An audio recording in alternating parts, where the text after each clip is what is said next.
Some years ago, we in the Congress party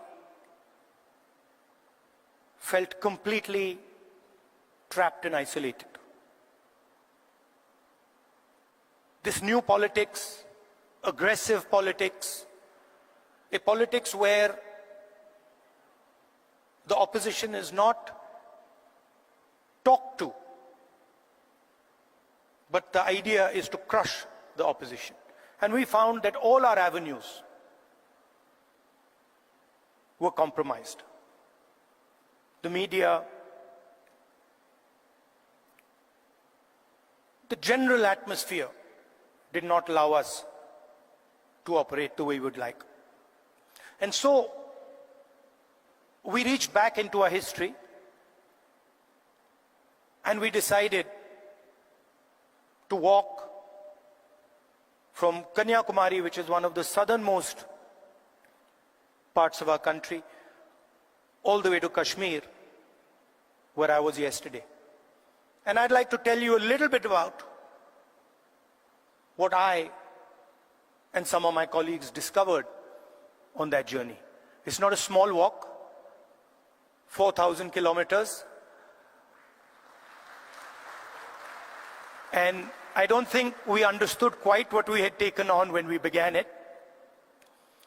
But once we began, there was no way backwards. So we just carried on walking right to the end. And I essentially learned two things from that walk. Our opposition across the world has a monopoly on anger, fear, and hatred. And there's no way that we are ever going to be able to compete with them on anger, fear, and hatred. They are going to outdo us, outmaneuver us, and beat us every single time when it comes to fear, anger, and hatred. So the question is, where and how do we operate? Where are the spaces where we have the advantage?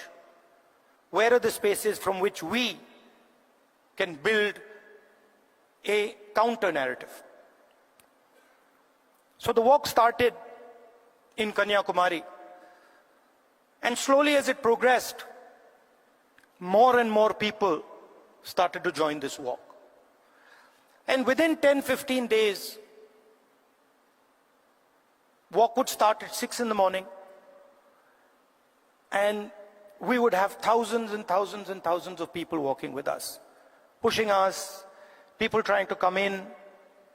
And it was something to see. My job was walking and listening to people.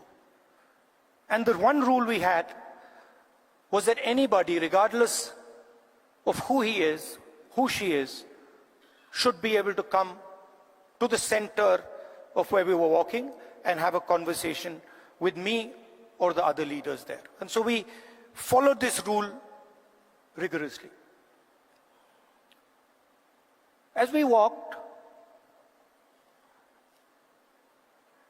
we talked and walked and talked and walked. I suddenly found that it became harder and harder to speak.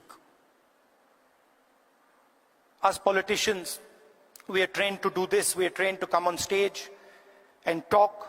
We are trained to tell people what we think. We are trained to think about the future. But while I was walking, the number of people who are coming to me made that impossible. And so I started to listen. And I realized, halfway through that walk, I realized that actually I had never ever listened before.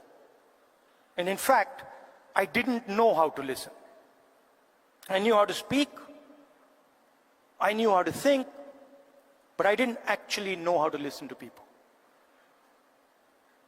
What do I mean by that? Whenever somebody was speaking to me, I would have a conversation going on in my mind. I would be listening, and at the same time, I would be talking. relatively quickly into the yatra, the talking completely stopped. And all I was doing was listening to the people who were coming next to me. And I discovered that there is a completely different way of communicating with people, a much more powerful way of communicating. And that way involves me or us becoming completely silent and listening deeply to exactly what it is they're trying to say.